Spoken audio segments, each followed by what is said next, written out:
This is the Tom Barnard Podcast. Listen live weekday mornings, 8 to 9:30, or anytime you like as a podcast on the Tom Barnard app at tombarnardshow.com or wherever you get your podcasts. You know how calm I feel not having to be pissed off about the Twins for a few days now? It really makes you realize that, you know what, when I'm not stressed about a terrible baseball team, life's pretty good. Yeah, see? And the good news is you got a few more months before winter meetings. The winter meetings, ladies and gentlemen. Let's stiff some other people out of money. Yes. I don't know. Hopefully, once again, well, I suppose that they're doing it the right way, because if I was worth $4 billion, I'd have pissed it all away by now. I'd have gone the Adrian Peterson route. How much dough did he make in his career? And he spent it all, from what I understand. Yeah. Well, when you're $70 million. When you're throwing birthday parties and you're riding in on a camel. On a camel. I remember that. And paying a little bit in child support. Sure. Not the greatest with his money or managing his money. You guys ever meet him? Yeah, a couple times. Did he shake your hand? Yeah, nearly broke it. It does not feel good when he shakes your hand. I will tell you. It's like crush. Man, he's strong. But you got any idea how much money he pissed away? No, I'm looking here. Give me one more second. Hey, let's either get to it or get the hell out. That's all we have to, right? Yeah, come on, AJ. Get your life together. Let's act in a timely fashion. All right, here we go. Peterson, 39, made over $103 million during his 15-year NFL career. Oh, God. $103 million. But the majority of his earnings took place prior to 2016 when he took out the loan. This is from that's an excerpt from a article about like him having to turn over a bunch of assets and stuff. Yeah, it's too bad because he's a very nice guy. Well, he was nice to you, wasn't he? Oh, yeah, he was very nice to me. He's a very pleasant guy. You know, met him. Like I said, if he wouldn't shake your hand. Did you ever shake his hand, AJ? I've never met him. Don't let him shake your hand. Okay. Because it hurts like a son of a bitch. I'll make sure not to do that. I mean, it literally hurt, didn't it? Yeah, like, and because everybody's aware that, like, okay, yeah, he has a strong handshake, so you kind of go in and you're like, I got to make sure he doesn't crush my hand, and then I feel like he can tell that you're trying to maybe overcompensate a little bit, and then he gives you just a quick little squeeze, and you're like, yeah, I'm out. Maybe go see a hand specialist. He was good, though. I mean, he couldn't take it away from him. The guy was a hell of a player. Oh, yeah. One of the best running backs in the history of the NFL. Just maybe not the greatest parent off the field, but maybe not. Yeah. $103 million in earnings. So let's say even half of it went to agents and the federal government and the state government. But so $52 million pissed away. He had to piss away $3 million a year. Yeah. Which I suppose isn't that difficult anymore, is it? Not if you live in Manhattan. Not if you live in Manhattan. That's very true.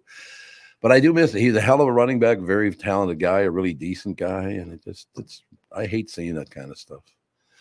Not as much as I hate seeing other people that do nothing but steal money from others and do nothing to earn it, the filthy pigs that they are. But boy, money's a weird deal, isn't it? Some people just, sit on top of the pile. Some people piss it away. Some people will cheat and lie and steal. And money's a driver. There's no doubt about that, unfortunately. No doubt. What is this deal now with Jelly Roll? Do you hear about this? Oh no, this is the country artist, correct? Yes. Yeah. Okay. I have not heard anything new about him. What did he do? He ain't doing too bad for a big fat white guy. He says that every time I hear him talk. I guess he's a very, very nice man. Has he got any talent? I'm not a huge country music fan. The times that I've heard him like perform at shows and whatnot, he's been, I think, pretty talented. So I haven't heard like an album of his though. No, I don't think I've ever heard him sing. No. You should probably dig it up before the end of the. I've heard him sing. I mean, he's not a great singer or anything, but his heart's in it. He's big time. I guess he's a great guy. That's what I hear from everybody. Anyway, I never met him, never talked to him, but not everyone is a fan of Lonely Road, the new Jelly Roll Machine Gun Kelly collaboration. Oh, well, there's your first Machine problem. Gun Kelly. Yeah, there's your first and only problem. How many more guys got to use the name Machine Gun Kelly? There's been about 8,000 of them now. 1,500 KSTP, the afternoon drive guy. Machine Gun Kelly. It's a little aggressive for a radio guy. Yeah. Machine Gun Kelly, yeah, I would say so. Bring you all the shots in the afternoon, commercial free. Yeah, I don't know, Machine Gun Kelly. And then he went out to KHJ in Los Angeles, and then he became kind of a movie star for a while, but I haven't heard from him in a while. He just, I don't know what the hell he's up to anymore. Machine Gun, can't remember his real name either. Mark something, I think. But yeah, this is a different Machine Gun Kelly, though. Okay. Collaboration that borrows the melody of the John Denver classic Take Me Home Country Roads while adding new lyrics. A person on social media named Karen Z said, quote, "How long will it take for them to get sued for Lonely Road sounding exactly like Country Road Take Me Home by John Denver?" That's not the title, Karen. Yeah, Country Road Take Me Home. That's not it. You're right. Jelly saw it and responded, quote, "We cleared it with the John Denver estate, and they love our interpolation of the song." Interpolation, pardon me. Interpretation? I think he meant interpretation, but maybe he meant interpolation. Yeah, okay. He might have. I appreciate your legal advice. I appreciate your legal advice, though, Karen. That's pretty good. You know, you're such a wise attorney, Karen. So they did get it cleared first. Well, and if you were Karen, wouldn't you find out if they got it cleared first before you act like an asshole? Oh no, Yeah. I think No. most random people are gonna hear that and be like, "Well, I like John Denver, and they stole his song, and blah blah blah." And it's like, well, and also like they don't put out that public stuff. Like a public release that's like, "Hey, by the way, we cleared this because we're using the same chord structure as this one song." Yeah. Yeah. They're not, he didn't just make this in his basement yesterday. No. Like, he's probably been working on this for months and getting it cleared to get this. Like he didn't like, oh my gosh, this revelation. Thank you for letting me know I have to get songs cleared before I just release them to the public. Okay, we each get to guess now. 'Cause you've seen him on TV, right? Yep. Okay, you've seen him on TV, AJ? Yeah, I'm looking at him right now, actually. Okay. Before you look up how much he weighs, I'm going to come in. We have to guess, all three of us. I'm going to come in at 400. Ooh, is he that? I didn't think he was that big. He's big, man. Well, it depends on how tall he is, too. I was gonna say like 285. 285. That's nothing. I think you're undershooting it a lot. I'm gonna say like 360. Okay, so we have a 285, a 360, and a 400. Yeah. And now you should both search for it so you don't try to cheat, because I can see the look in both your eyes. I wonder if they will give you an honest report, though. Well, as of June 12th, 2024, he's lost over 70 pounds. And he weighs what now? 235? I don't know. I didn't get that far down this article yet. 335? I feel like I might be closer to right than What I'll say is from in 2015 in his Instagram post, he said at one point in his life he weighed over 500 pounds. 500 pounds. God, I underestimated yet again. 500. He's lucky he's still alive. Let's see here. He's a big fella. In the same post, he shared that in 2016 he lost 200 pounds, but then began overeating again in 2018 and gained 60 pounds of that back. So There's a lot of word salad here without really telling us an actual number of what he's at now. Yeah, but he wants to lose another 100 pounds, so good for him. So Indeed. maybe he's like 350-ish. Yeah, 350, 400, somewhere in there. So we were all right, basically, because he bounces up and down. Yeah. Get it? Bounce up and down like a ball? Get it? He is a big fella, though. Honest to God. There's another guy. I got a friend. Well, yeah, I'm not going to say who it is, but you guys know who he is. But I mean, he's got a lot of weight on him. But if he lost, I mean, his shoulders are like 4 feet wide, for Christ's sake. The guy's huge, so it's not just all about fat. It's some people are that big, you know. They got that big a deal going. I think Jelly Roll will be one of those kind of guys, but never met the guy, never talked to him. But every time I see him talk, I'm impressed with him. Seemed like a very, very nice guy, don't you think? Yeah, I think so. You never hear really anything bad about him in the news. No, that's exactly. Married guy, got a couple of kids, from what I understand. I am assuming he's on the bottom. Probably. Making It's the a lot of kids work, yeah. I mean, don't you think that at 500, you're not laying on top of anybody, are you? I'm looking through like a timeline of his weight loss. He's totally fascinated now by this. Well, no, because he's like he at one point was 500 pounds. Yeah, I thought so. Yeah. And then like in 2016, like a year or two later, within that, that was like, okay, I got to do something. He lost like 200 pounds. I was going to say, I saw that too. Yep. Yeah. This So guy's 300. weight has fluctuated a lot. And like, there's some pictures here on this timeline where he looks relatively, I'm not like compared to the 500, like relatively in shape. Like, you know, you see that guy like, oh, he's just maybe, a little bit lethargic, maybe a little overweight. But then it scrolls down. It's like a year and a half later. Oh, he gained, 120 pounds back. And it's like, oh, okay. Yeah, that can't be healthy or good for your body to have your weight drastically go back and forth like that all the time. It's got to be tough. Okay, I got to close with this one. We won't spend a lot of time because it's a long story, but I just want to lift this one part of it. And I want you guys to answer what the problem was. Mm-hmm. Okay. Crayola released a line of food-scented crayons in 1994. They were called Magic Scent, and the wax sticks came in coconut, cherry, and licorice. By 1995, Crayola had taken them off the market. Why did they take them off the market? 1 year later. I guarantee every kid from here to across the globe was eating these crayons. That's exactly right. Who approved this idea? I don't know. Who sat there in the business office in a board meeting and was like, all right, boss, flavored crayons. What do you think? Oh, so they're edible. No, still just as toxic and dangerous to children as normal, but they're that much more appetizing. Why would you put out coconut, cherry, and licorice? Yeah. Also, why? That's a litmus test for parents. Who's buying flavored crayons for your 4-year-old? Yeah, what are we doing? And two of the scents are the same color.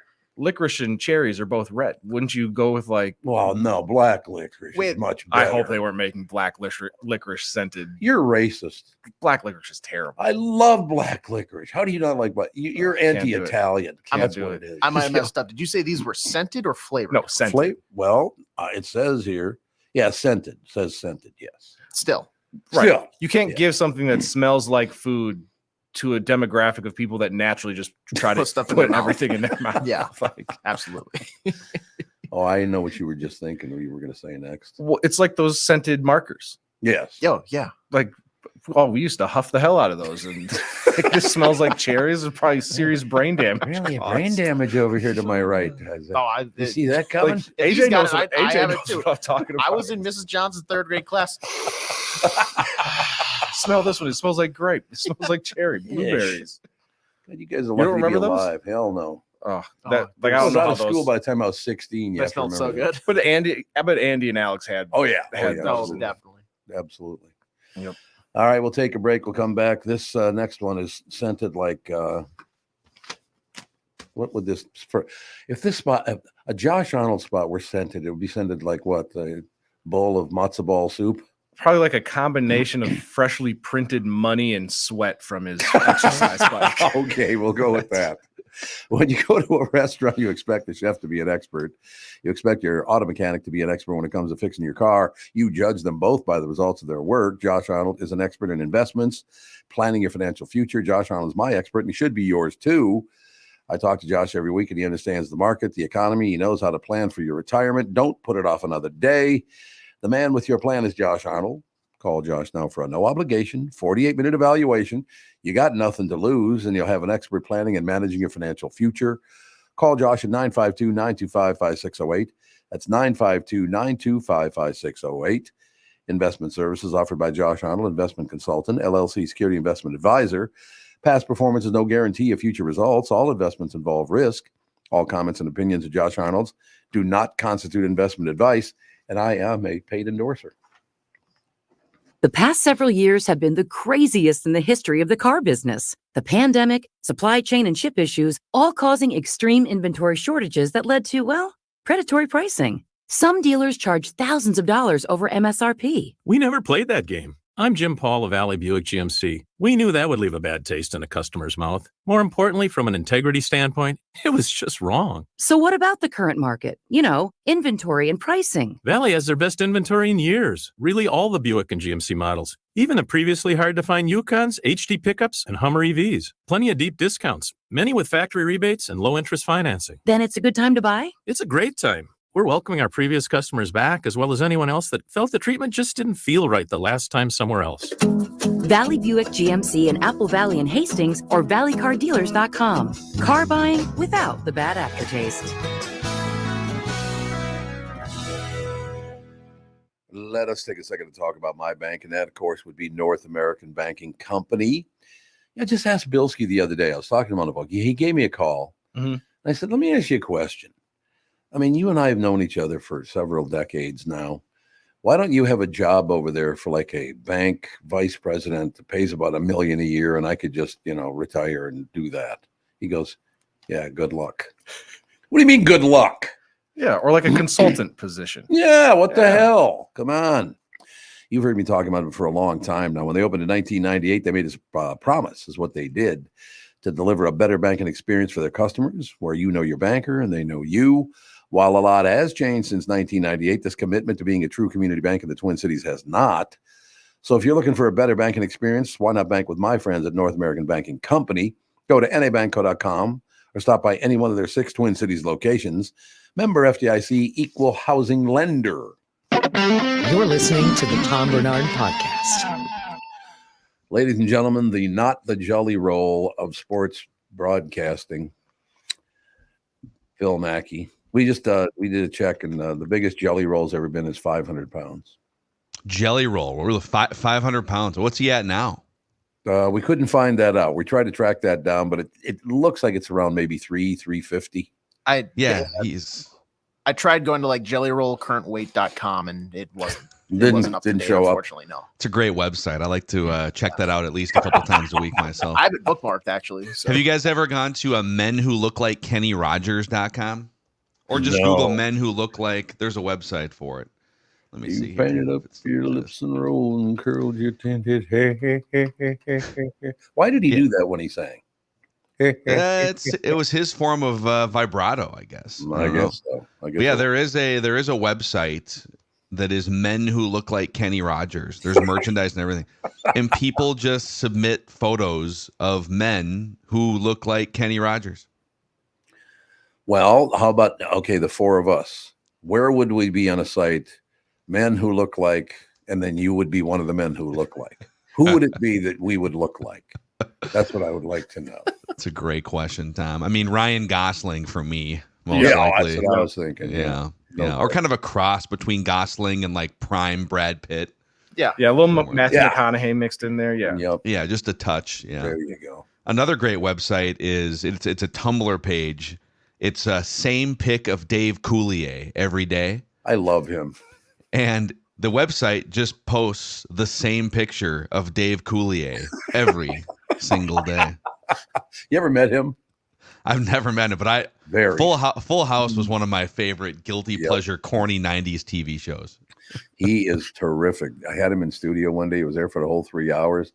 I laughed my ass off, man. Just a great guy. No question. Very nice guy. And he still plays back in, because I believe he's from Detroit or Michigan, somewhere in Michigan. And he still plays in like a men's rec league hockey game or hockey, whatever league with all his like high school friends. So yeah, very down to earth, nice guy. I'm scrolling through this Kenny Rogers website.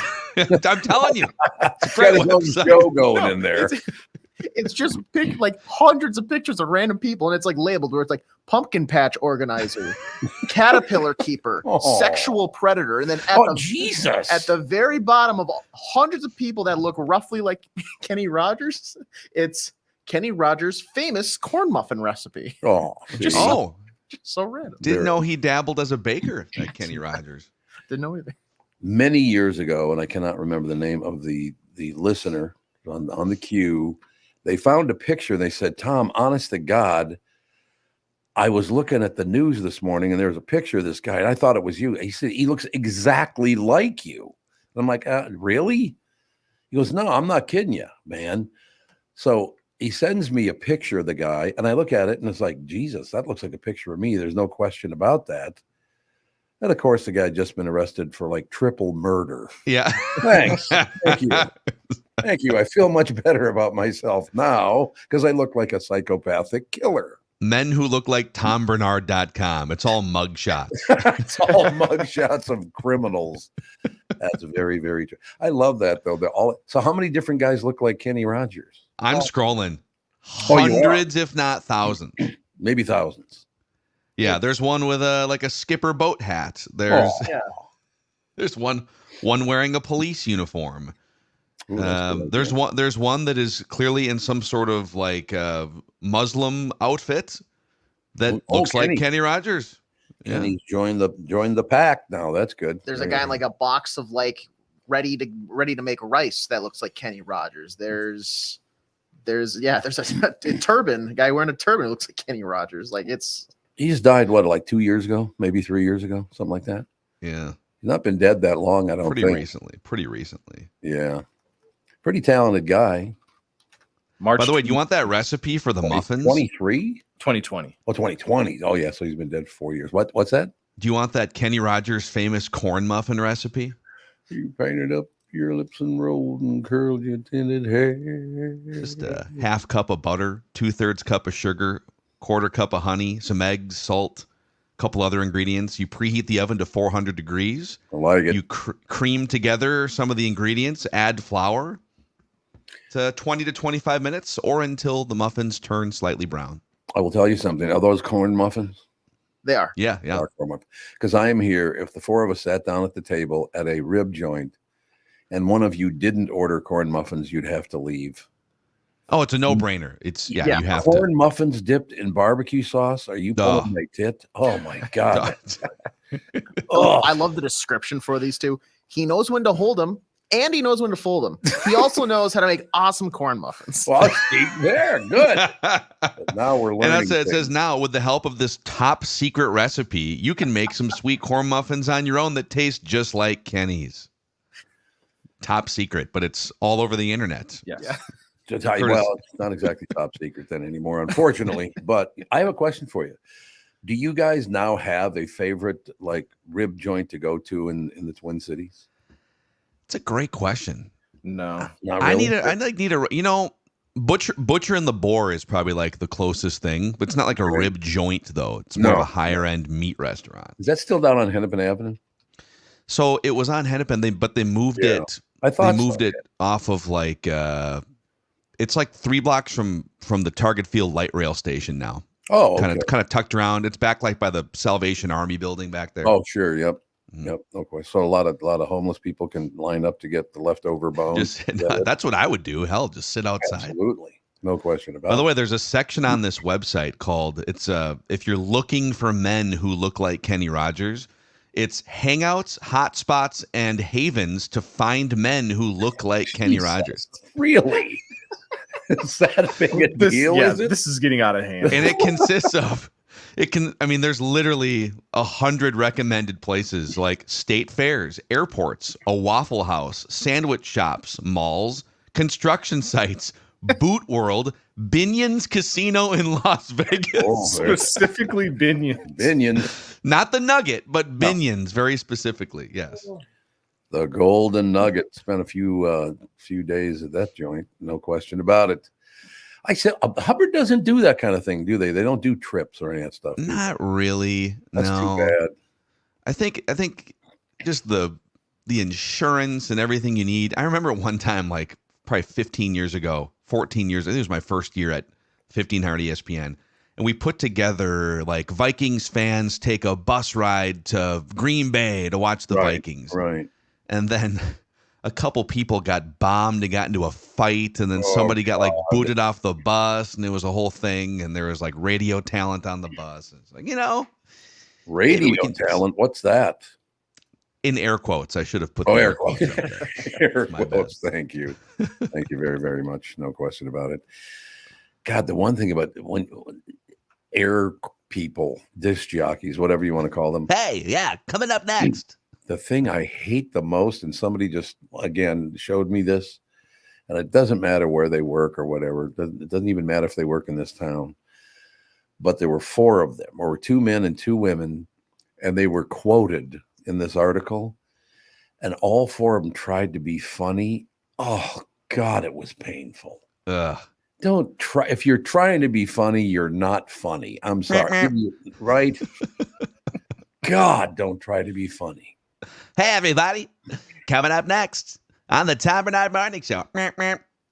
Men who look like Kenny Rogers. Yeah. One of my favorites living in coming in and out of the East Coast. There were some great disc jockeys on the East Coast. There was a guy who called himself the Geeter with the Heater. No, You can look him up. You can look him up. The Geeter. That's not it. Geeter. No, that's not it. We're not going with Geeter. How about Boss with the hot sauce? No, No, I'm not going with that one. It's the boss with the hot sauce. Coming at you. Hot sauce, bringing you Geeter with the heater. Yeah, I suppose that was. Did you ever have like a corny DJ name back in the day? Catman. Yeah, it was Catman. The Catman. That's when I still have to find that audio. I know it's out there somewhere. When I met Wolfman Jack, when I was the Catman, and he recorded something. He said, "I left a little something for you in Studio A." And I go in there, I play it, and it goes, "Catman, it's Wolfman Jack. You're stealing my act, but that's all right." I don't have it anymore, but it's out there somewhere. I'd be able to find that somewhere, I would think. Did the Catman have like a tagline? You know, did you throw a meow in there? What was kind of meowing? No. Basically. Well, the great thing about it is back in those days, that's when 1500 KSTP was kicking everybody's ass. That station was huge. And they brought in Dr. Grady Brock, who I just found out just died, unfortunately. Okay. But Dr. Brock, since he's dead, I could mention why Dr. Brock is no longer doing 6 to 10 at 1500 KSTP. I didn't realize I had to play commercials. Oh, yeah. Really? Well, driving up the numbers a little bit by not playing commercials. Is that what we were doing? This guy's crazy. Look at this guy's ratings. I know. God, he's kicking ass. What a great guy, though. We went, Dr. Grady Brock and I. So I, at the time, am about maybe 22 years old, 23, something like that. And he literally used to talk like that. He goes, "Catman, we got to go see him. One of the greats of all time." I said, "Who's that?" And he goes, "I bought us tickets for you and me to go see James Brown." I said, "Oh, man, I'd love to see James Brown." So we get there. It was at the old, what's the guy's name? The auditorium over there in St. Paul? Roy Wilkins. Roy Wilkins? It is Roy Wilkins, yeah. So it's at the Roy Wilkins Auditorium. We go over there. We are the only two honkies over there. Just you guys. It's just the Catman. Yeah. Yep. We're gonna go see the king of them all.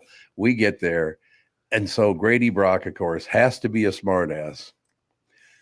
As we go into the vestibule to get into the auditorium, it's packed with people. All of a sudden, Dr. Brock goes, Hey, folks, get out of the way. Get out of the way. I'm James Brown's brother."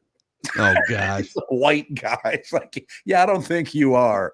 But the great thing about it is back then, everybody didn't hate everybody. So everybody there thought it was hilarious that he was doing this. It was actually fun. Boy, James Brown, like that's like peak James Brown era there too, man. To see him at his peak would have been. He was amazing. There's no question about it.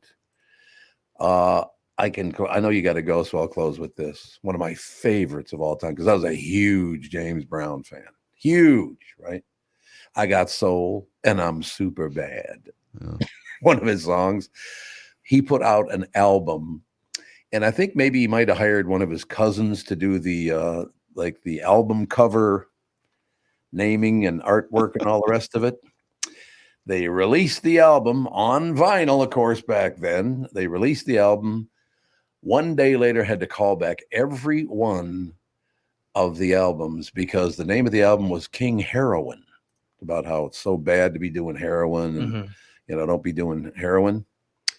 Only it was spelled on about 100,000 albums, King Harryon. Oh, no. Yeah, that'll do it. Yep. Hey, King Harryon, what's Harryon? I don't even know what that is. I love how that went to print, and not one person was like, "Yeah, get a spell check on this."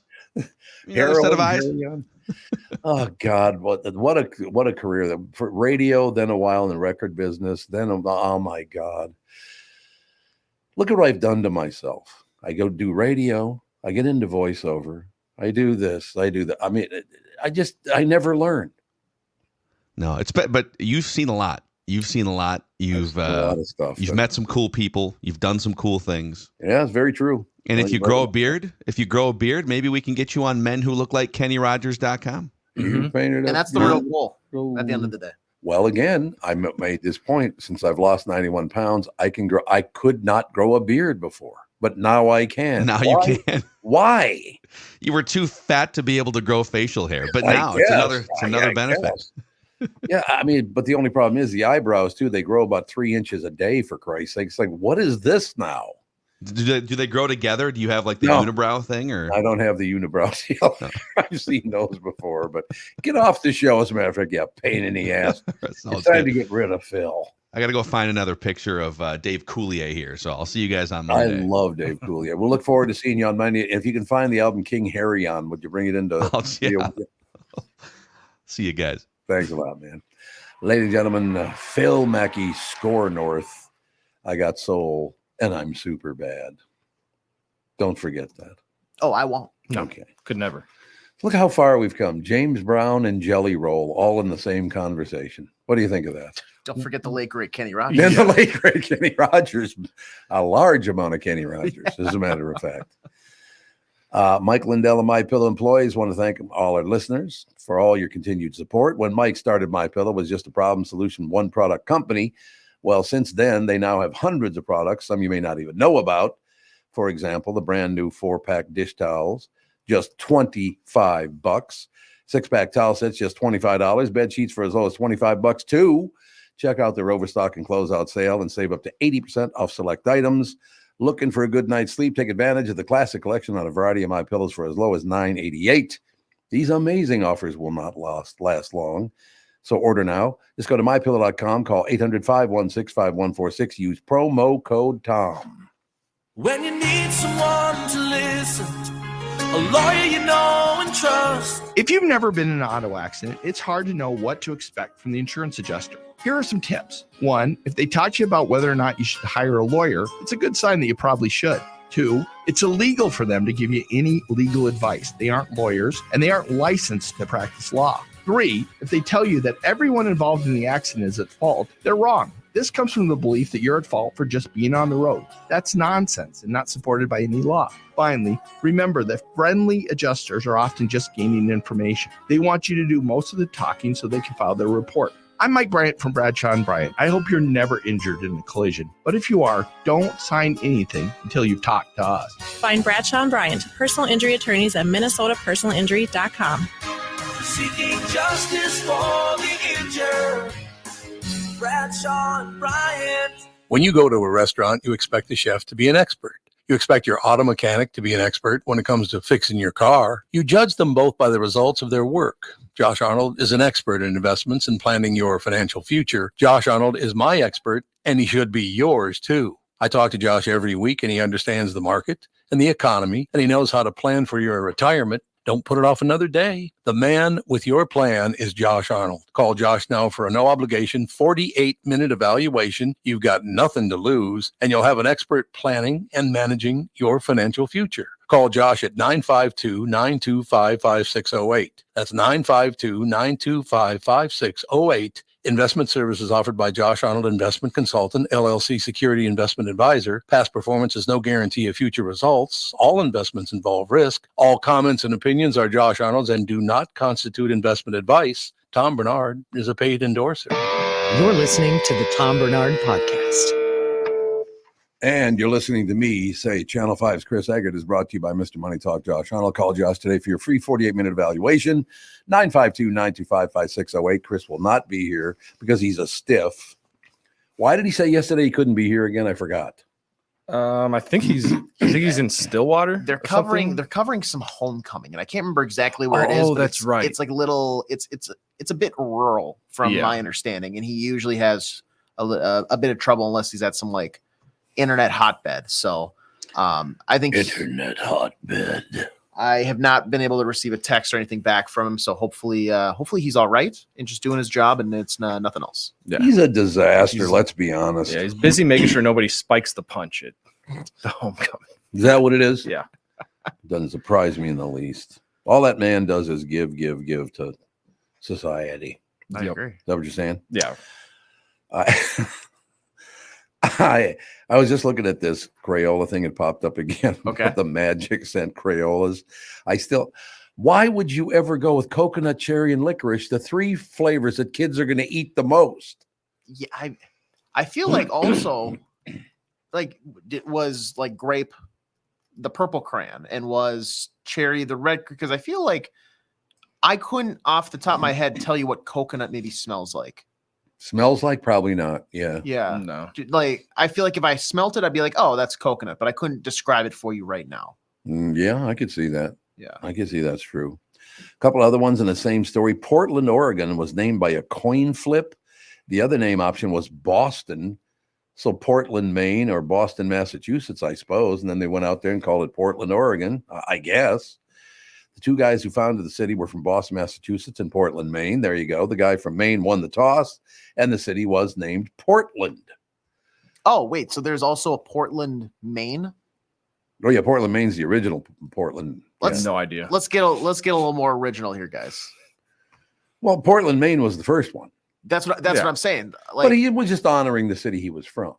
I don't know. If it came You're not down to buying 2 other previously named cities, I mean, there could have been. I feel like there's got to be a little wiggle room to like mash your 2 names together. You know, John's. Why you got to piss all over their dreams here?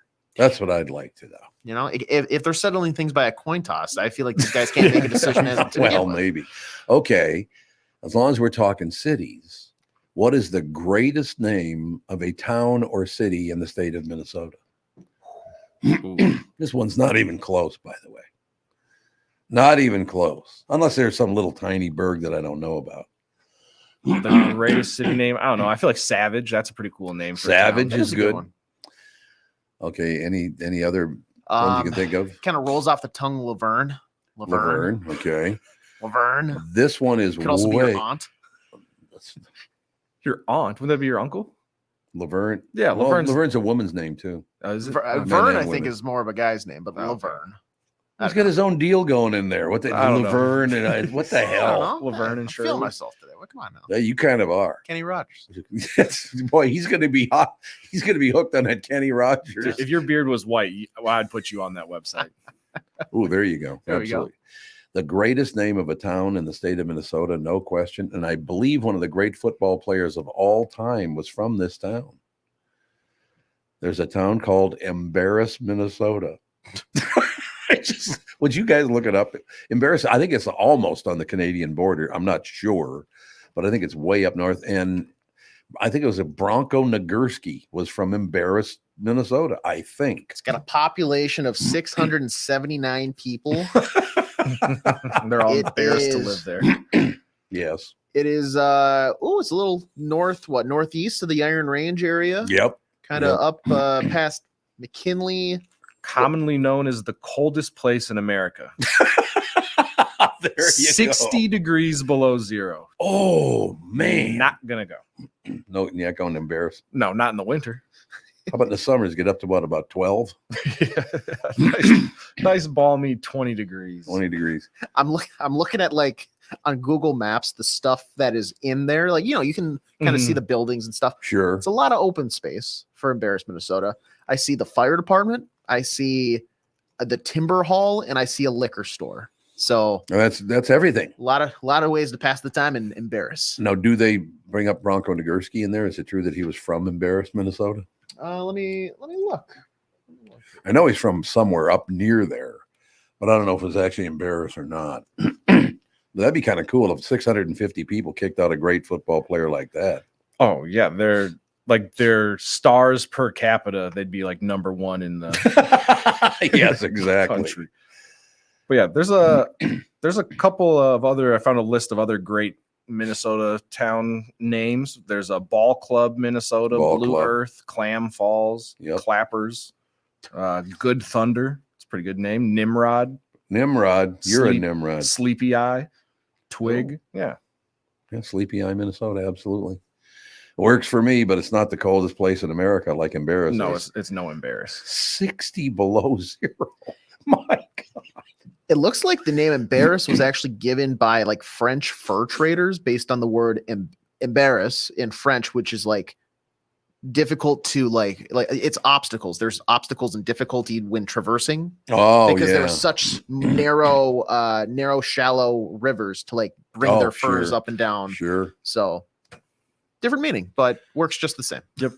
No question about it. We got to talk about Bronco Nagurski. You know, Bronco Nagurski, one of the greats. I think didn't it start at the college level, and then he did play pro football for a while. But I think he died like about 30 years ago, maybe something. Yeah, January 7th, 1990, in International Falls, Minnesota. International Falls, and you know what he was doing when he died? What he was doing because he wanted to work. How old was he? Does it say? He was born in 1908. He was 81. He's 81, so lived a pretty nice life. Bronco Nagurski, one of the great football players of all time, died pumping gas in International Falls. He worked at a gas station.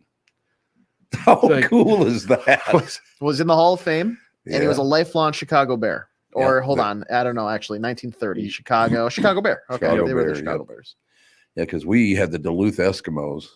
You know that, right? Yes, actually pointed in the movie Leatherheads. Oh, really? Yeah, it's George Clooney and John Krasinski from The Office. Oh, I like are that. like the two main guys in that movie. But yeah, they are trying to like salvage and save the Duluth football team. Speaking of, by the way, he was just in a movie called If. Really, really good. That guy's a hell of an actor, John Krasinski. I think you're if it's the Imaginary Friend one, right? Yeah. I think was that Ryan Reynolds? No, John Krasinski's in it. They're as well. both. Oh, he's in it. Okay. John Krasinski wrote and directed it. Oh, But okay. I didn't know that. He's somebody's dad. Yeah, he's the dad of the little girl who has Yeah. the imaginary friend. Well, John Krasinski. What was the action TV show he was in? Jack Reacher. Jack Reacher. Loved him in that too. Jack Reacher's a good show. That's a really good show. But yeah, Ryan Reynolds is a hell of very good in it. John Krasinski's good in it. The little girl's great. Yeah, it's a hell of a show, actually. Fawn, my granddaughter wanted to watch that with me, so that was kind of cool. It all worked out in the end. I suppose we better take a break. Got a bunch of other people, like some Italian guy wants to be on. Is that right? I just looked down at my notes here. It says some Italian guy wants to be on. Should we let him on? I think we should, but we may have to take a quick break to just like mentally prepare ourselves. Quick. Bob Sansevere is up next. I'm talking with my friends Michael Bilski and Brad Huckle of North American Banking Company. Guys, business owners have had to deal with a lot over the last few years, haven't they? They sure have, Tommy. We pride ourselves on being able to help our customers with the challenges they face. Our business bankers are experts and are always ready to help our customers capitalize on opportunities and solve problems. Loan decisions come quickly because they're made here in the Twin Cities and not shipped out of state like at some of the national banks in town. This allows our customers to expand their businesses with confidence, knowing that they have our team of experts in their corner. Okay, so now you give me this big thing at the end. Way to go. Well, you are the professional. Oh, I forgot. Look, I know Brad and Mike, and I trust them with my banking. They've personally delivered on everything they've just said, so why not bank with my banker? North American Banking Company, a better banking experience, member FDIC, equal housing lender. This is Brett Paul from Valley Buick GMC in Apple Valley. We have always had a professional sales staff on our show floors, but recently have added a few more to the arsenal. Neil Hadding was a salesperson at Valley for over 2 decades, probably the best truck guy around. He left for a manager position elsewhere, but decided to kick back and return to work with thousands of his old friends and customers. It's a similar story with Tim Condon. He spent many years in the sales and finance at Valley before spending time in Alaska, to the relief of many, many friends and customers who returned a few years back. Not a returnee, but a welcome addition to our seasoned staff, is Charlie Fink. Charlie followed Neil to Apple Valley to head up the finance department. He is well known to many Twin City car customers after being in the business for over 3 decades. If you're looking for a familiar face or just the face of experience, visit one of these professionals at Jim Paul's Valley Buick GMC in Apple Valley or Hastings, or at valleycardealers.com. Mike Lindell and MyPillow employees want to thank all our listeners for all your continued support. When Mike started MyPillow, it's just a problem solution, one product company. Well, since then, they now have hundreds of products, some of you may not even know about. For example, the brand new 4-pack dish towel sets, just $25. 6-pack towel sets, just $25. Bed sheets, for as low as $25. Check out their overstock and closeout sale and save up to 80% off select items. You're looking for a good night's sleep? Take advantage of the classic collection on a variety of MyPillows for as low as $9.88. These amazing offers won't last long, so order now. Just go to mypillow.com or call 800-516-5146 and use promo code TOM. This is the Tom Barnard Podcast. We are back, ladies and gentlemen. Tom, as always, your timing is perfect. See, just sitting down perfectly. It all works Impeccable. out. See, and Zanny, I was just reminded in the hallway, someone heard me talking about it the other day. Said I heard you just mention Fonie, and by the way, the movie's Jack Ryan. Yep, not Jack Reacher. Yep. All right, but that's cool. But one of the Jacks.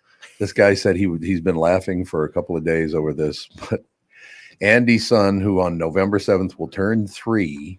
Wow. So he's about a month short of being 3 years old. And Andy was doing kind of teasing him, like fathers do. I tease the hell out of our grandkids. I love teasing kids. It's wonderful.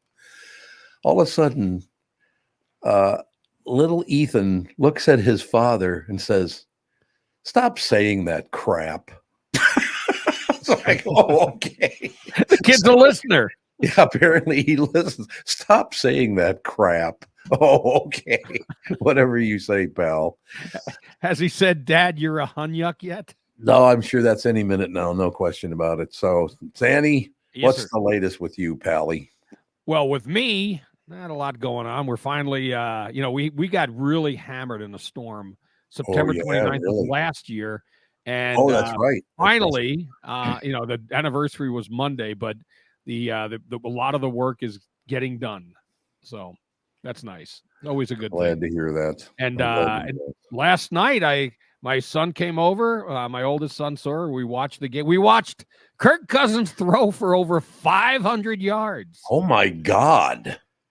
It's unbelievable. Yeah. He threw that late pick in the fourth quarter, and I was like, "Oh, classic Kirk Cousins." Costing them the game in prime time, and then they just miraculously come storming back to win it in overtime. No, they did. Where was this when we had you, Kirk? Yeah, that's true. It's a good point. They actually look like they can put up 500 yards every week. The way they played, it's 500 yards. How bad? Who are they playing? Tampa Bay. It was not a bad team. No, not really. Night. Was it 507 or 509? It was one or the other. I don't remember the exact number. I don't think I've ever seen a 500-yard game. Have I? I wouldn't. They're not very common. They don't happen too often. No. No. I mean, the 400-yard games are rare. Yeah. Yep. And actually, when you look at some of the course of the game, might have had a 600-yard game too, because he had a few drops in there. Yeah, maybe he was off at times, but. It actually, and I've rarely said this, it was a fun game to watch with Kirk Cousins playing in it. I've never been a big Cousins guy, but he's a good guy, but I've just never thought that he was the kind of guy that could win you a Super Bowl, and that's why he was brought to Minnesota. Now, much like Sam Darnold, who all of a sudden the guy is in MVP conversation. Well, he should be. He's 11 leads the league with 11 touchdown passes and a 4-0 record. And there some of these, everybody does, and they're meaningless now, but power rankings. I was talking to a friend of mine who works for Sports Illustrated, who's their managing editor for NFL content. And I actually gave him crap about it because before the year started, they picked the Detroit Lions to win the Super Bowl. In their power rankings, it's the Chiefs. Can't argue with that. They have had close games, but they're the defending Super Bowl champions, and they're undefeated. But second place, they had the Lions, and third, the Vikings. And I'm never a Vikings apologist, but I told him, I think you're trying a little too hard to justify your Lions pick winning the Super Bowl, because how do you not put a 4-0 team second when there's only two of them? And they beat good teams. No, you're absolutely right. They have beaten good teams, no question. So anyway, we'll see what happens in London, because the game in London, there's an element that doesn't come into play here. Sometimes you hear about teams that, they had they were on the road, then they had to go to the west. If Miami goes to LA to play or Seattle, that's a long stretch, but both teams have to go overseas. Mm-hmm. So a lot of it could be which team handles the travel better, and how did the coaches and the teams set up their schedule so that it's not jarring to them. Right. To be there. Is that what, 8:30 Central Time? Yep. Yes.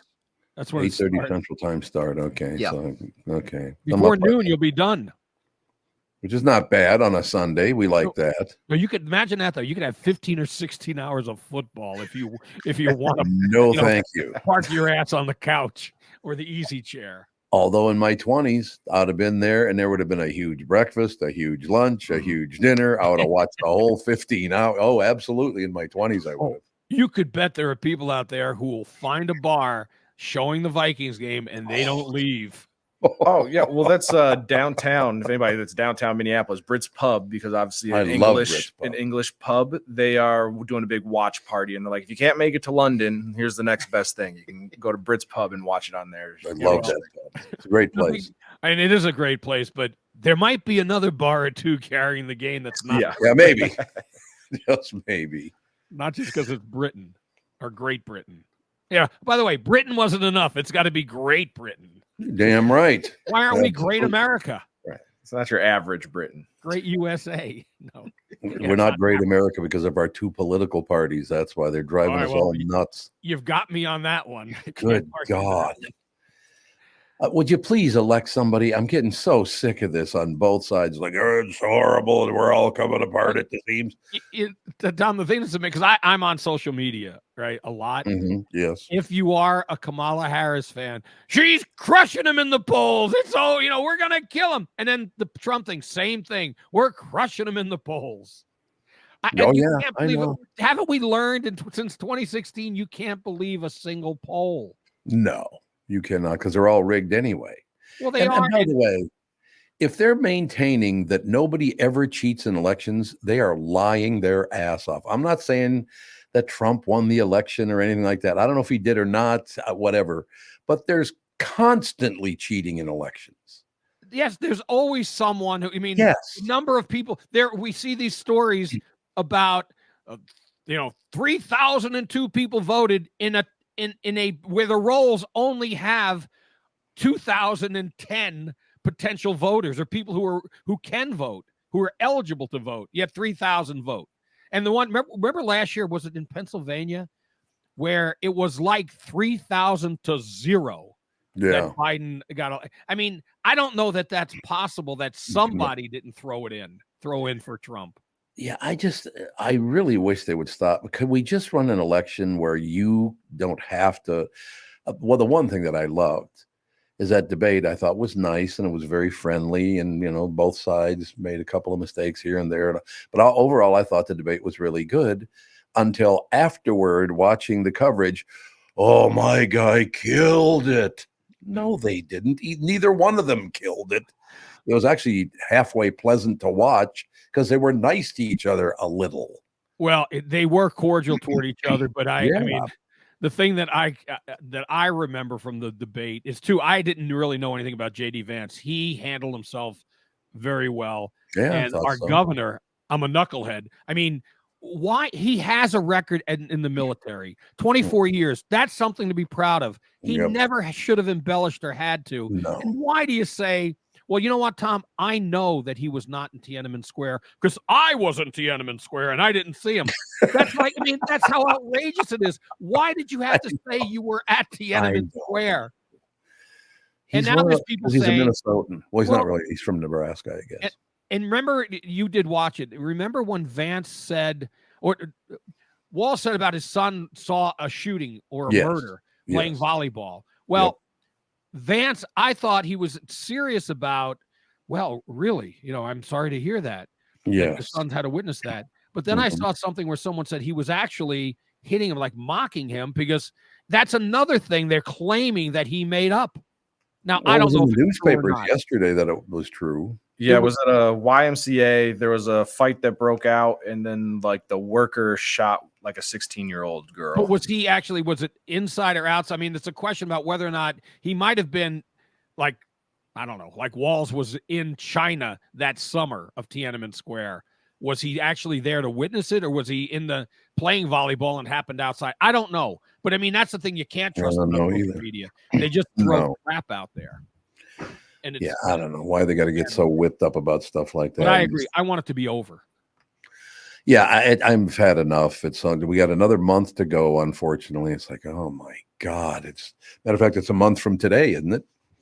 It's November 4th is election day, isn't it? 4th or 5th? Hold on a second. Oh, it might I've be got the my, I've got my handy iPhone calendar. So a month from tomorrow. Yeah, unless it's changed, it's on a Tuesday. Yes, the 5th. Oh, that's right. It's on a Tuesday. Of course it's on. But in any case, I don't understand. And also what did he say about he knew some child rapists or something? What the hell was that? Oh, he said that he's friends with school shooters. Yes, friends with school shooters. Right. Now, obviously, and then there were people, one of the guy that David Hogg, who is a real major pain in the ass, that he was actually one of the students at what was the school in Florida where they had Sandy Hook? Thank you. No, it wasn't Sandy Hook. Sandy Hook is in New York. No, that wasn't Sandy Hook. It was the one in Florida. Yeah, and I apologize for forgetting, but he was making the point. Well, he clearly he misspoke. He didn't mean that. But here's the concern I have. Mm-hmm. Do I want someone who is a heartbeat away from the presidency, potentially being president someday, and he gets so nervous that he misspeaks like that to a world leader? We're going to drop a nuclear bomb on you. Oh, I mean, he wouldn't be the first one. I mean, Trump told everybody to like drink bleach or something like that. Drinking like disinfectant would cure That's not COVID. what he actually said. That's another one, Tevin. That he didn't actually say that. No, he said like, oh, I wonder if you drink the bleach or whatever, if it cures COVID. As the lady was talking about disinfectant. Like, so I mean, it happens all the time. Nobody's perfect. But everyone knew he misspoke. But drinking bleach is not something I would do. I got to be honest. I want, and Trump is not the case at all because we've seen it. I want a president who is so much better than I could ever be and make so much better decisions than I could ever make. But we don't have that as an option with these people, with the two of them or the four of them. All right, we're going to close with this, Bob, and you're going to be the last one to guess. Okay. Because I hope you guys didn't already look at this story and you cheat because you're not allowed to cheat. When Hot Pockets first came out in the 1970s, you know this? No, but I was not expecting a Hot Pockets story. Hot Pockets came out in the 1970s. They were not called Hot Pockets. What was the name of Hot Pockets when they first came out? And gee, I wonder why they changed it. Okay, you got to give us like a pick out of 3 or 4 options here. No. No. I'm going to say meat tubes. Well, that's a good guess. I like meat tubes. Like if they have to change the name, it's got to be something bad. That was my nickname when I was in high school, Meat Tube. Tommy Meat Tube Bernard. I would say they call it like Porta Pizza or something like Porta that. Pizza. That's Okay, Bob. That's not bad. Actually, the name is still Krusty Thing. Okay. Those are all 3 actually better than what they were actually called. In the 1970s, when Hot Pockets debuted, they were called Chunk Stuffers. I was the closest. Why would you ever eat anything called a chunk stuffer? I mean, what a terrible idea. Chunk Stuffers. I think Krusty Things was second on their list. Yeah, they probably was. Can we take a trip down the frozen foods aisle? I want to get more chunk stuff. Exactly. I want to know what. I want to know what names they were like. Oh, that's a terrible name. We're going with Chunk Stuffers instead. Yeah. Honestly, Tom's right. All 3 of ours were better. They were better. They would have been better names. Chunk Stuffers. Oh, God. Oh, so you've been up because the only time I ever heard that before, and I'm very serious, because the guy brought it up. It wasn't exactly chunk stuffer, but it was chunky something, because he found out that a friend of his had sex with a fat guy. He goes, "You were hanging out with that chunk stuffer." Well, and also, you chunk stuffing SOB. It sounds like the start of a horrible name. I wonder how long it did last. Could not have lasted more than a couple of days, I wouldn't think. Are you on this, AJ, to see how long Chunk Stuffers was actually around? They actually made them? It says they were called Chunk Stuffers when they debuted in the 1970s. They actually made Chunk Stuffers. I got to see if there's actually a photo of the. Yeah, and it looks like after that it went to Tasty Witch was the next name. You mean WITCH? or yeah, WICH. Tasty and then WICH. Oh, it's Tasty Witch. Yeah, and then they renamed to Hot Pocket in that. That was 83. Hunk Chunk. Oh, there's something called Hunt Chunk, but that's a bath bar. You're a hunch. Even that is crap. Is a terrible thing. So nobody can find the picture of Chunk Stuffers. I'm looking on, and no, I can't find it. If there's a box that just says Chunk Stuffers, I mean that's got to be a Valuable. $1 million collectible item. Very valuable. I can't save this picture, but this guy tweeted out that he had heard the original name was Chunk Stuffer, so he emailed Nestle, the overarching company that is Hot Pockets, for a picture of the original packaging, and it's literally the exact same thing, just replace Hot Pockets with Chunk Stuffers, and somehow it looks even more sad. Oh, well, the closest I came, Tom, is I found a Totino's Pizza Stuffers.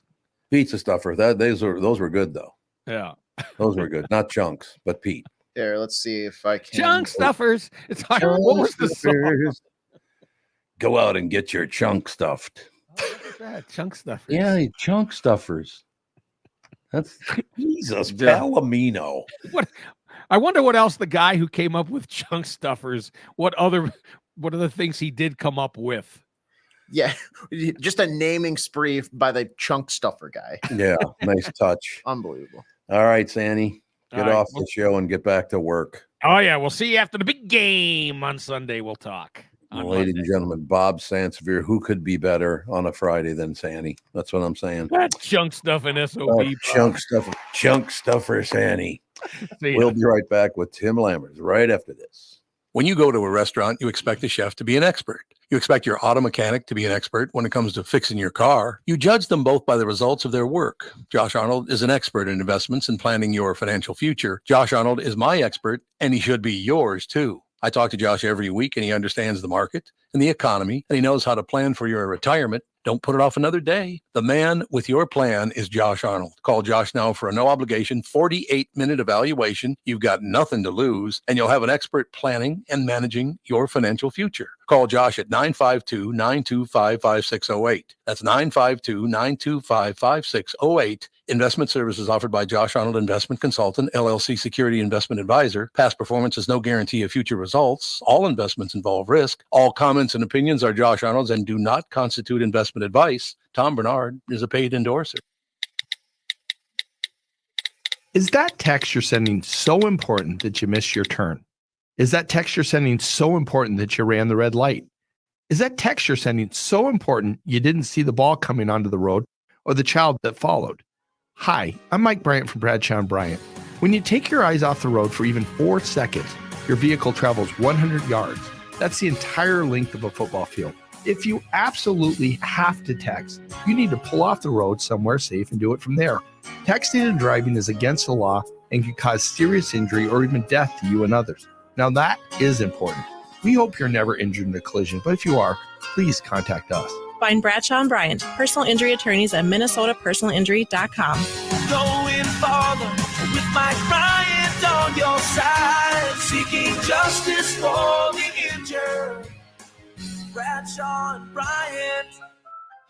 I'm talking with my friends Michael Bilski and Brad Huckle of North American Banking Company. Guys, business owners have had to deal with a lot over the last few years, haven't they?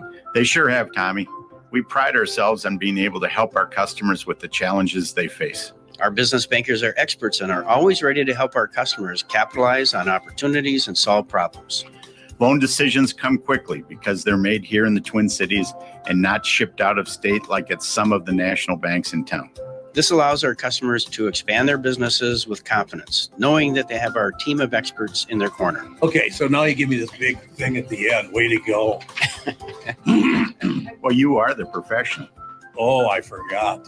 Look, I know Brad and Mike, and I trust them with my banking. They've personally delivered on everything they've just said, so why not bank with my banker? North American Banking Company, a better banking experience, member FDIC, equal housing lender. You're listening to the Tom Barnard Podcast. Ladies and gentlemen, Tim Lammers brought to you by Bradshaw & Bryant, personal injury lawyers seeking justice for the injured. Contact Bradshaw & Bryant at minnesotapersonalinjury.com. That's my old national radio There you go, man. Hey, man. Wasn't enough of a Catman vibe to it. Hey, listen, What's happening? What's happening, baby? You had any chunk stuffers lately? I saw that package that AJ was holding up. No. Chunk stuffers. Okay. Chunk stuffers available, like you say, in your nearest groceries freezer. Yeah, no. I did have the Totino's stuff though. Totino's was a staple growing up. That's for sure. Pizza. Yep. So yes, sir. And what do you call those? What are they called? The little pizza rolls. Pizza rolls. The mini chunk stuffer. Mini chunk stuffer. A mini chunk stuffer. Yeah. So in 2019, I have to admit, and I think all of you would have to admit when you saw the picture, Joaquin Phoenix knocked me on my ass with Joker. What a great movie. Oh my God. So you're thinking, oh, okay, this is the sort of guy, one and done. They're not going to do it. But you know what? First film to reach $1 billion worldwide at the worldwide box office. Yeah. I mean, internationally it was a smash. Here it was a smash. Then he went on to win the Best Actor Oscar for it. I mean, a sequel was an inevitability. And the question is, what do you do? How do you follow up with something? Well, first of all, you give it this fancy schmancy French subtitle, Joker, Folie A Deux. Cut the comedy with the French, all right? Come on, man. All right. Gesundheit. What was that, AJ? Gesundheit. Gesundheit, yeah, exactly. Folie A Deux. I was going Folie A Deux, but then my youngest son, Q, his French, he took French in high school. And he says, it's Folie A Deux. Duh. Oh, pardon me. Duh. Unless you're a duh. I'm just going to go with Joker 2 for this one, right? So Yes. I think a very smart move was bringing Lady Gaga in. Extremely talented actress. Really? In addition to being a singer. Yeah. Oh, yeah. Mm-hmm. Yeah. I mean, A Star is Born, stellar. The movie that really didn't do much, it had to do with the big family where there was a murder. What the hell was that a couple of years ago? Barnard family? The Barnard family murder. Three murders, but Somebody please look that up because it was a huge role for her and shocked that she actually was. House of Gucci. Oh, she's great. She's great. She was also in the American Horror Story Hotel season, and that was the first time I had seen her act. Oh, it was honestly a lot more impressive. Yeah, that one was. I turned that off. That's when her and Matt Bomer, I think, were a couple in bed that killed another couple and smeared themselves with blood and stuff. It's like, come on, man. Another Ryan Murphy product. Speaking of Menendez brothers, we'll talk about that in a few minutes here. So so I really like her a lot. I think she's a talented everything. I mean, she can do everything. So what Todd Phillips decided to do to set this one apart from the first one was to make it a jukebox musical. What? Okay. I was really a lot of trepidation going into this. Saw this in previews last night because I must add, was not screened for critics, at least locally. Okay. So that's never a good sign. It shouldn't be a surprise that this one doesn't even come close to the original. But damn it, they try. And they try with this musical approach. And it's jukebox musical, meaning that these are familiar tunes. Some of them are standards. You get Sinatra and all that stuff, but you might get the Bee Gees, So, it's just a smattering of different tunes that or at least people of our age know, Tommy. Right. And that's the sad thing about it, too. But great introduction to younger folks like Tevin and AJ. But, oddly enough, I didn't find the music off-putting at all. I mean, what basically happens is the Joker is on trial now. He's getting ready to go to trial for killing Murray Franklin, Robert De Niro's character, at the end of the first movie. He also killed a bunch of other people. So he's on trial for 5 murders, although he says actually it's 6 because he also smothered his mom with a pillow. Can't forget that. Who hasn't done that? Who hasn't done that? And so the bulk of the movie is either in Arkham Asylum or in a courtroom. And really, for 2 hours and 18 minutes, now that's including the credits, and don't stick around for the end credits, it really doesn't get really exciting until like 2 hours in. Otherwise, by comparison, it's basically a bland courtroom drama. And it really gets silly at one point, in the courtroom even. So, I mean, fair to good, yes. Great, no. I would say, maybe like a 6 out of 10 on the Lamma-meter. I just, my expectations were high. They were tempered by the reviews that came out of Venice where it premiered, where they were sharply divided. And I generally don't agree with other critics, but I think they were right on this one. I think that it just leaves so much more to be desired. I don't know. Oscar nominations? Possibly, but he already won one, so there's no way that he's going to win for the same role. The only time I think that's actually won, and it didn't happen with the same performer, was with Brando and De Niro winning for both playing Vito Corleone. Right. In The Godfather and The Godfather Part 2. So they'll surely be campaigning for this. As far as the music goes, again, I think the reason it works is that what happens is like maybe Joaquin, Arthur Fleck is in the asylum and he starts singing a song, and all of a sudden the orchestration flows in, and then all of a sudden they cut to a fantasy sequence. So I love standards, I love classic tunes, and when you hear somebody like Gaga singing it, it's great. Now, Joaquin Phoenix singing, on the other hand. Oh God, Kevin, did you got my email? Yeah, I think AJ has the clip that you want. Yeah. Okay, this is what happens when you put it. This is not Joaquin, because my son and I were searching for Joaquin singing clips on YouTube last night. Couldn't find any. Wonder why. Well, here's an example of somebody singing in a movie that shouldn't be singing in a movie. Being on my own. I really do. Every morning I get up and I thank God that I don't have some middle-aged menopausal man telling me how to run my life. I'm free and I'm single. And it's great. Where are those happy days? They seem so hard to find. Ladies and gentlemen, Pierce Brosnan. But you have closed your mind. Oh God. Whatever happened to our love? Okay.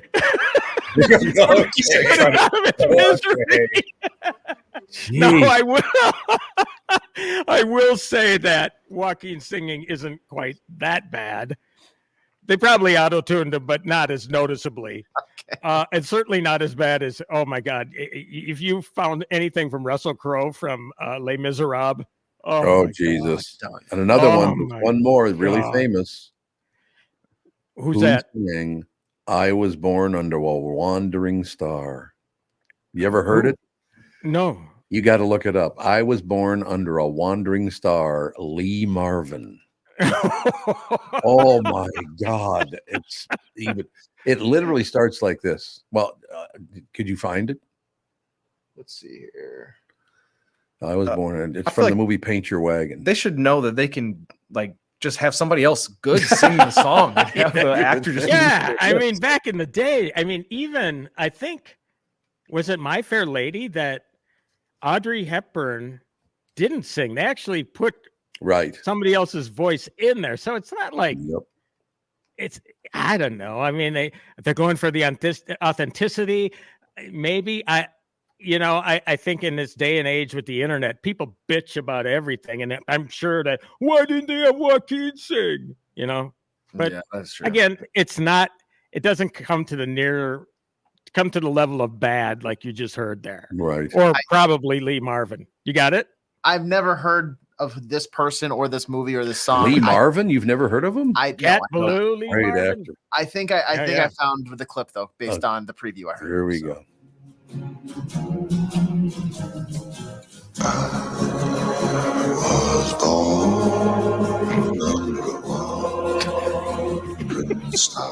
Speak up, please. We can't hear you. When the backup vocals are louder than I almost spit out my coffee. Wheels are made for rolling, mules are made to pack. I've never seen a sight that didn't look better looking back. I was born. That's hilarious. I'm in agony. Cut it.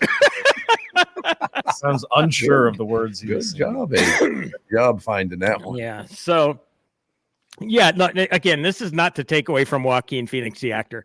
Still a hell of an actor. Still, I think a stellar performance. I just think that just too big of a mountain. And then they tried to, throw this jukebox musical element. I don't know if that's going to turn people off or not. I don't know. Right. Again, I love musicals anyway, so it really didn't bother me that much. Again, I kind of prepared myself for bad, at least with, the Joaquin vocals.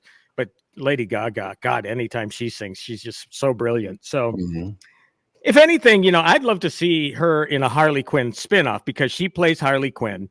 His love interest in prison, and they plot this big escape, and that's kind of like the whole movie. It's like, we need to get away, we need to escape, but he's on trial and all that kind of stuff. So I mentioned the Menendez brothers, Ryan Murphy, earlier. I heard you yesterday, Tommy. You said you were on episode 3 of Monsters. 3. Yep, absolutely. I guess 4 is the really bad one. Oh, really? Yeah. Okay. Right I here. finally, because you know what? The first Monster with Jeffrey Dahmer, I couldn't watch it. Oh, God, It no. was just way too disturbing for me. Yep.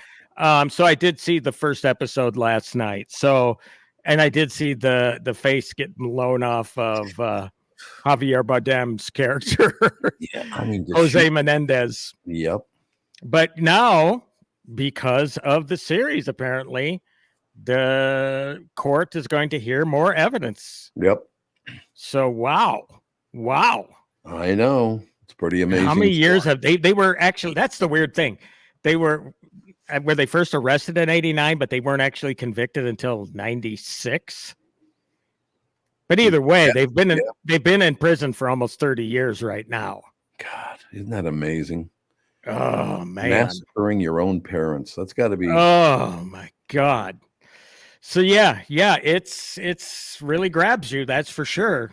So I will be watching as much as I can. I mean, if it gets to the point where it's Jeffrey Dahmer disturbing, I'm sorry. I just had to turn it off. And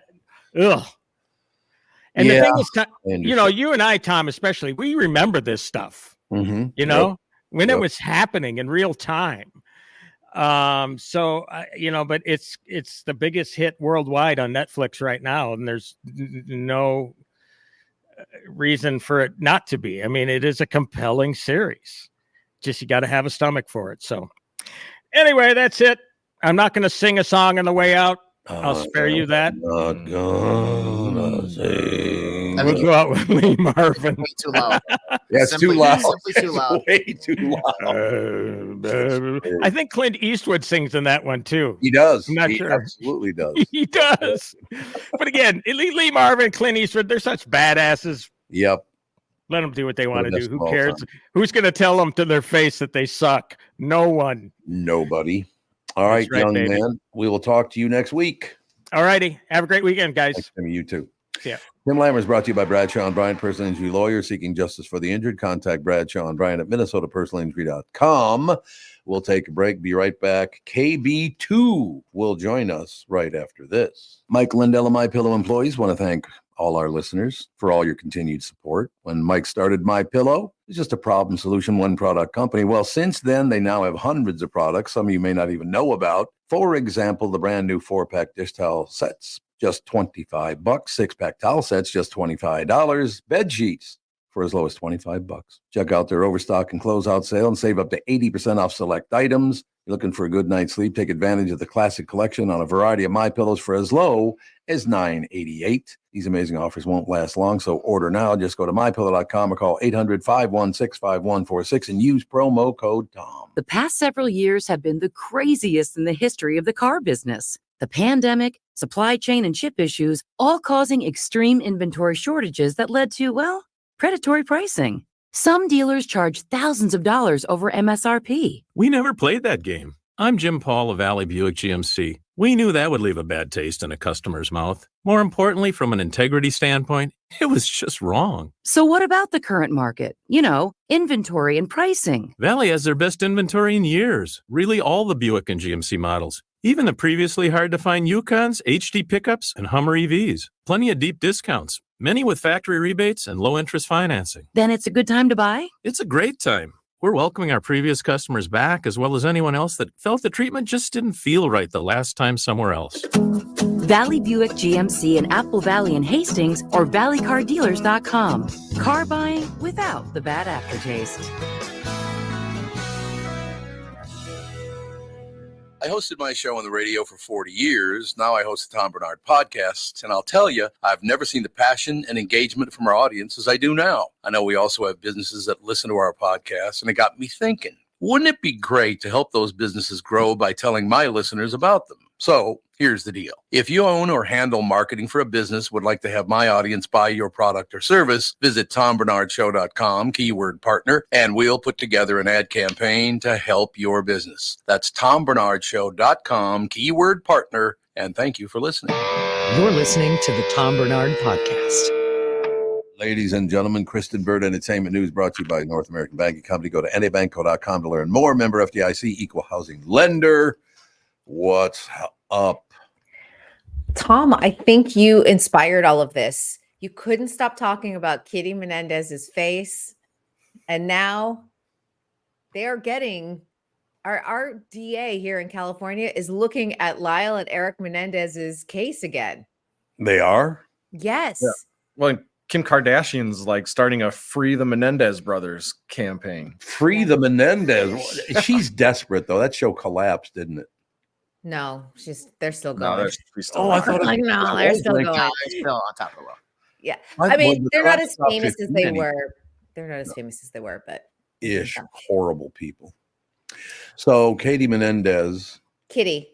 Or Kitty, yeah, that's right. Why did they? I still don't understand. Let me be honest with you. Adored my mother. My father and I did not get along very well. I wouldn't shoot either one of them in the face. I got to be honest with you. Have you watched episodes 4 and 5 yet? No, everybody Okay, keeps telling me. I don't think that.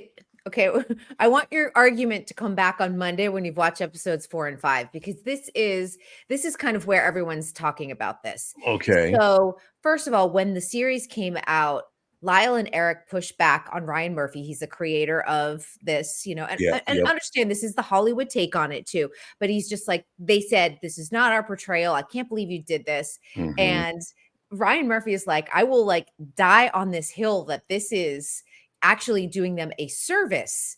I'm not. Oh, really? Yes. And he said episode 5 is essentially an infomercial for why this murder happened, because they do lean into the fact that, or their allegations, Eric and Lyle's allegations, that they were sexually abused by their father. Right. And that was a reason, and it was not introduced into their case. It was not brought to trial. Is that why they killed their mother too? Because they went to her and she wouldn't help them? Oh God, she's not telling me. There's something happening here. Episode 4 and 5. Episode All 4 right. and 5, Tom. But I'll get it. Okay. what I also want to say is that you also have Kim Kardashian, who has done a lot of I would say advocacy with prison reform. She thinks that they should get completely out. Gascon, who is our DA, who is saying hey, we're going to have a hearing on, I think November 29th is the date.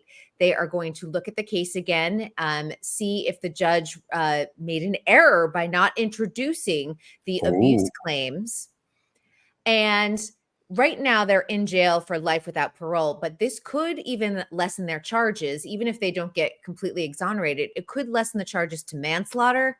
And that would get them out of jail if it's less than manslaughter at this After point. 30 years, yeah. Yeah.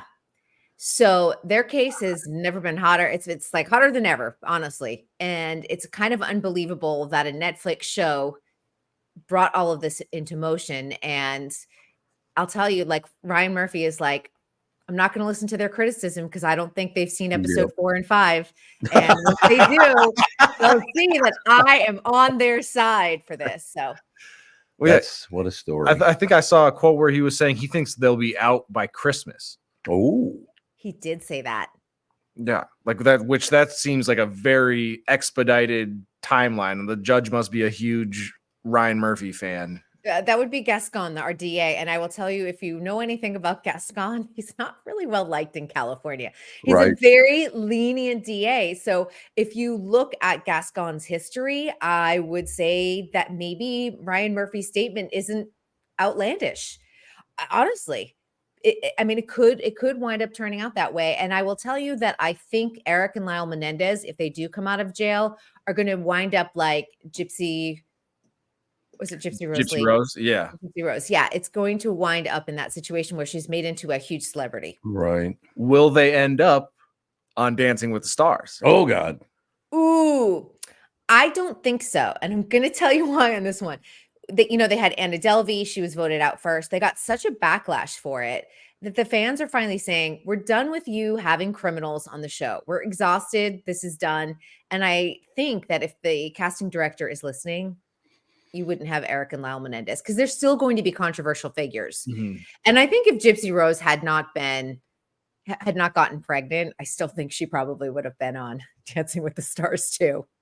So who was on there? Because I don't watch the show. Who was on there that was a famous scumbag? Anna Delvey. Did you see the series Inventing Anna? Yeah. Yep. Yeah.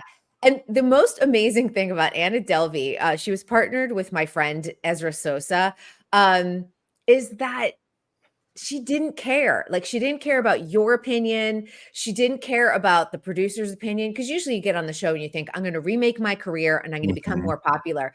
And on the night she was voted out, which was week 2, Julianne Hough, the host, asked Anna Delvey and said, what are you going to take away from this experience? And she goes, nothing.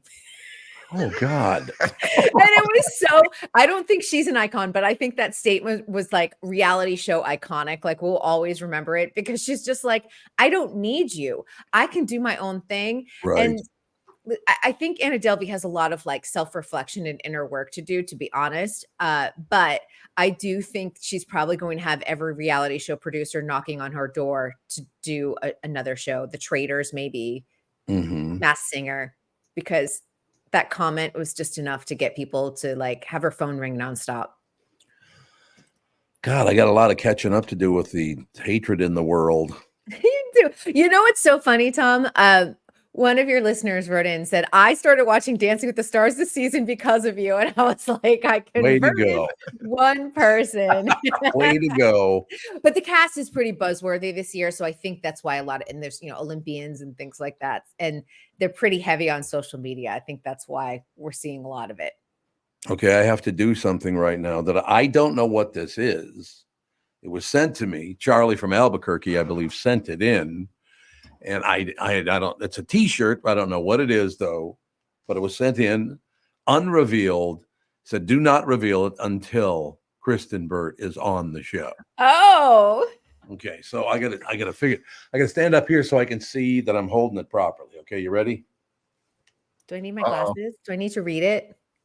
Oh my gosh. I need one. Oh, here we go. Lakes and Quakes. Charlie, that is the best slogan. Quakes, baby. Charlie, that is amazing. Give me one, give me 224. Well, I tell you what, this guy's got to be like a double X or something, it looks like. Yeah, double X. So, I mean, we got to find somebody big enough to wear this shirt. Yeah, send that to Jelly Roll. Yeah, Jelly Roll. We got our first celebrity endorsement, Jelly Roll. Lakes and Cakes. Or Quakes. Lakes and Quakes. I'll take cakes too, because it could be my Tom Cruise coconut cake. Yeah. Wonderful. Now look at our listenership. Look how wonderful they are. Oh, that is amazing. I love that you did that, Charlie. Thank you. So Catherine would be the Lakes and you'd be the Quakes. I like it. Yeah, we might have to change the date to 28, but Lakes and Quakes for 28, absolutely. Lakes and Quakes for 20. Imagine you two running this country. Holy Christ! It'd be so no nonsense. This country, I'd be like, Oh no, yeah. no, we're not doing that. God, I wish we'd get to the point where no, we're not doing that already. No doubt about it. We're gonna have to figure out to hang that back here behind me for the rest. Yes, get like a shadow box. That's what it's supposed to be, shadow box to get it framed. Get it framed. Can make it. You know what you need, Tom? It's like a memorabilia wall. Like Andy Cohen has his in the clubhouse. He has all of his shelves with stuff that sort of reflects Bravo TV, but things that reflect the Tom Barnard podcast. I love it. We're going to have to do it. But yeah, thank you very much for getting that done, because Lakes and Quakes 2024, no question about it. KB1, KB2. Catherine hasn't seen that yet. So good. She has not seen it yet, so she'll be very, very impressed with that whole deal. She'll be president. I'm just the Veep along for the ride, you know? Oh, is that? See, I didn't even notice that part. Who was up for Veep and who was up for president? KB1 always, of course. Always. Yeah, she's always going to be above me. Okay, yeah, you're right. KB1, KB2, 24, Lakes and Quakes. Da, da, da, da, da, da. No, we're talking. Does anyone want to debate KB1 and KB2? Oh God, not. No, you two. No, nobody would want to. No, you're absolutely right. Nobody would do it. No, when I was, debating Tevin the other day, I'm like, 2 million is not enough. I was like off the air and I'm like, oh my gosh, I forgot to mention nails and I forgot to mention. After the show, I went on like Zillow and I was like trying to find. I did a whole budget. I stand by my 2 million comment, but yeah, never again will I test KB2. Never. No, but I think for us, I'm saying AJ, myself, and Tevin, we could live on 2 million in New York City. But I think I don't know a national we could. All right.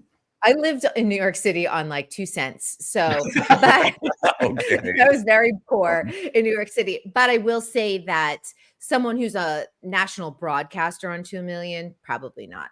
Yeah. The higher your profile rises, the more money you have to spend on upkeep on your face and your body and wardrobe. It's true. I suppose it's all true, but I loved living there. It was great. It was great. I don't have one place that I lived I didn't like, though. I've lived in Grand Forks, Fargo. I never lived in Duluth, spent a lot of time, but I love it up there. New York, Chicago, Los Angeles, Jacksonville, Florida. Yeah, I'd like pretty much everywhere I've ever lived, I've liked. Is that weird? No, for me, Minneapolis was the hardest place I ever lived because I was coming from California to Minneapolis. And I think there were several things, but the weather was a tough one for me. God, Had I come from New York to Minneapolis, I think it would have been fine.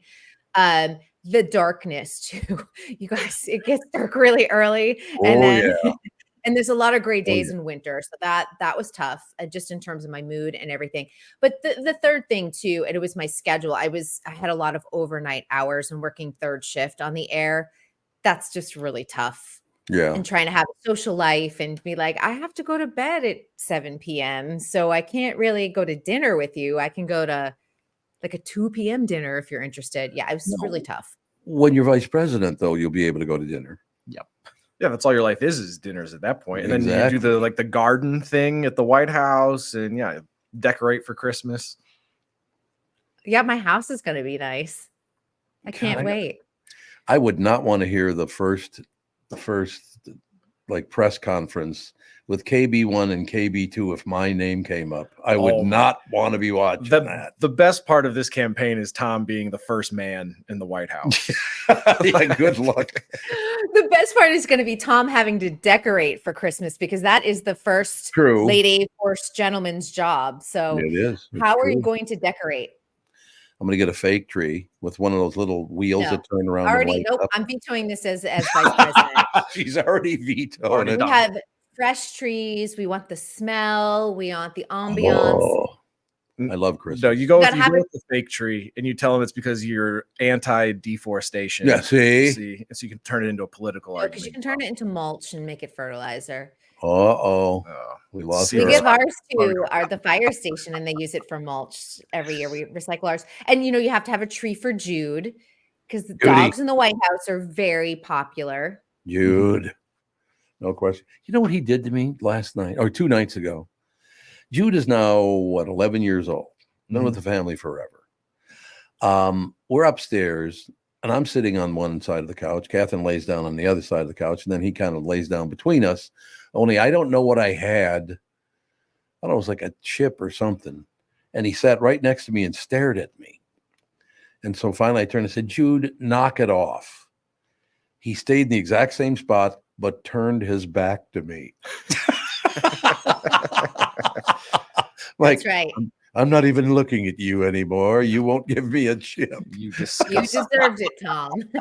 I did deserve it. You were rude to Jude. I was rude to Judy. I love it when he gets excited because he starts going grumble, grumble, grumble, grumble. What are you grumbling about? I'm all excited, Dad. He did it to us again last night, by the way, though. Went out for a walk, didn't go left, didn't go right, went dead straight. We went to McCormick's for dinner.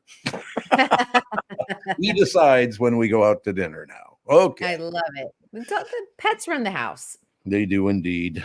Got a couple of minutes left. Any closing news we should know about? Well, I just want to put this on your radar because I know you were a fan of season 1, and I'm not sure if you finished season 1. Yes, the t-shirts.